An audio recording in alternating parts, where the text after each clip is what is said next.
In today's video, I'm going to teach you how to join a Zoom meeting in just 5 minutes. Whether you're new to virtual meetings or just need a quick refresher, this guide will walk you through the whole process step by step.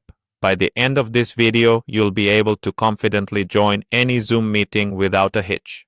Alright, let's get started. The first thing you need to do is go to the Zoom website. You can easily do this by typing zoom.com into your browser's address bar, and presto, you're on the home page. Once you're there, look towards the top right corner of the page. You'll notice a sign-in button. Go ahead and click on it. This will direct you to the sign-in page where you can enter your credentials. If you don't already have an account, you might want to create one, but today we're going to focus on the sign-in process for those who do have an account. Now that you're on the sign-in page, look for the Google option and click on it.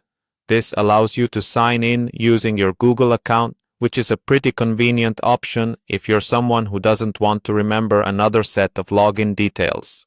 Once you click Google, a window will prompt you to choose the Google account you'd like to use. Go ahead and select your account. Within moments, you will be signed into Zoom with your chosen account. With that done, you're now on your Zoom homepage. Locate the Join button, which should be readily visible. Click on it, and here you are, just a couple of steps away from joining your meeting.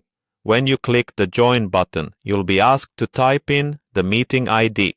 The meeting host typically provides this ID, often sent via email or message. Carefully enter this ID into the designated field. Once you're sure the ID is correctly entered, turn your attention to the next move. After filling in the meeting ID, go ahead and click Join. That click is your ticket to enter the meeting, opening the door to your virtual gathering. If prompted, you might also enter a passcode, which would have been provided alongside the meeting ID. Finally, if you happen to be joining from a browser rather than the Zoom app, there's one additional tip for you. Instead of clicking the usual Join button, you'll see another option, Join from your browser. Click that and you're all set to partake in the meeting directly through your browser with no need for additional downloads. And there you have it, a simple and efficient way to join any Zoom meeting. Now you're ready to dive into your virtual meetings, equipped with the know-how to enter seamlessly. Thanks for watching and see you next time.